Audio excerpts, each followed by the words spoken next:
Imagine this. Someone tells you, I have a surprise for you. And instead of feeling excited, your stomach tightens a little. Your brain immediately starts asking questions. What kind of surprise? Where are we going? How long will it take? What am I supposed to wear? And suddenly, what was supposed to be fun feels stressful. If that sounds like you, you're not weird, you're not boring, and you're definitely not ungrateful. There's actually some really interesting psychology behind why some people love surprises and others absolutely hate them. Most people assume that not liking surprises means you don't like fun or spontaneity. But psychologically, it's usually not about the surprise itself. It's about control, prediction, and how your brain deals with uncertainty. Your brain is basically a prediction machine. All day long, it's trying to guess what will happen next so it can keep you safe and comfortable. When things go exactly as expected, your brain relaxes. It feels in control. It feels efficient. But when something unexpected happens, even if it's something good, your brain has to suddenly switch gears, and that takes mental energy. For some people, that switch is exciting. For others, it feels like slamming the brakes while driving fast. Not dangerous, just uncomfortable. Think about it like this. Imagine you're walking down a familiar street in your city. You know where the crosswalk is? You know where the coffee shop is? You know where the traffic light takes forever to turn green. Your brain is calm because everything is predictable. Now imagine someone blindfolds you and drops you in a random neighborhood and says, "Don't worry, it's a surprise adventure." Some people would think that's amazing. Others would immediately feel stressed. Same situation, completely different emotional reaction.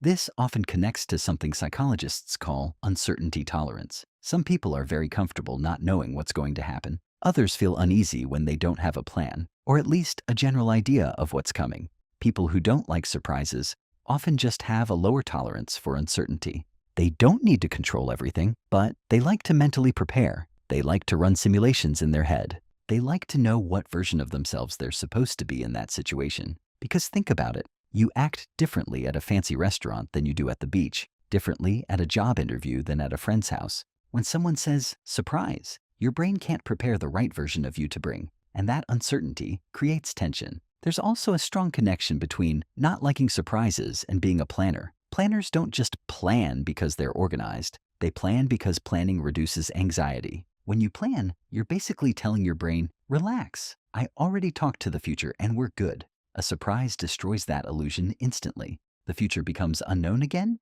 and your brain goes back into alert mode. Interestingly, this trait is often linked with conscientiousness, one of the big 5 personality traits in psychology. Conscientious people tend to be responsible, organized, reliable, and future-oriented. They think ahead. They prepare. They don't like being caught off guard. So the same personality trait that makes someone a good student, a reliable friend, or a responsible employee can also make them the person who says, please don't surprise me, just tell me the plan. And there's another layer to this that's more emotional. Surprises mean you don't get to choose your reaction in advance. When something is planned, you can emotionally prepare. You can get excited slowly, you can manage expectations. But with a surprise, your reaction is immediate and public. Some people don't like that feeling of being emotionally exposed, even in a positive way. It feels like being put on stage without a script. You've probably seen this at birthday parties where everyone jumps out and yells, surprise, and one person laughs and hugs everyone, and another person just stands there frozen for a few seconds, smiling awkwardly.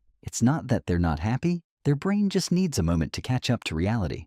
In a strange way, people who don't like surprises often value experiences very deeply. They like anticipation. They like knowing something good is coming and thinking about it, imagining it, looking forward to it. For them, the anticipation is half the happiness. A surprise removes the anticipation and replaces it with shock, even if it's a good shock. So if you're someone who doesn't like surprises, it might actually mean you like stability, preparation. You like being mentally ready for life. You probably think ahead more than most people. You probably plan things carefully. You probably don't like wasting time or emotional energy on chaos. Those are not bad traits. In many ways, they're the traits that make life stable and functional. And if you're the opposite, if you love surprises and spontaneity, you're probably more comfortable with uncertainty and novelty. You get energy from the unknown instead of stress. Neither side is better. They're just different ways of interacting with the world. So the next time someone tells you, I have a surprise for you, and your first reaction is, please just tell me, understand that your brain isn't trying to ruin the fun. it's trying to feel prepared, safe, and in control of the story you're living in. And maybe that says something deeper about human nature. Some people want life to be an adventure. Others want life to be a well-written plan. Most of us are somewhere in the middle, trying to plan just enough so that the surprises don't scare us, but leaving just enough unknown so that life still feels interesting. So I'm curious, when someone tells you they have a surprise for you, do you feel excitement or stress? Because that tiny reaction actually says a lot more about your personality. And if you enjoy exploring the psychology behind everyday behaviors like this, make sure to like the video and subscribe to the channel so you don't miss the next one, because we're going to keep diving into the hidden psychology behind the things we all do but rarely think about.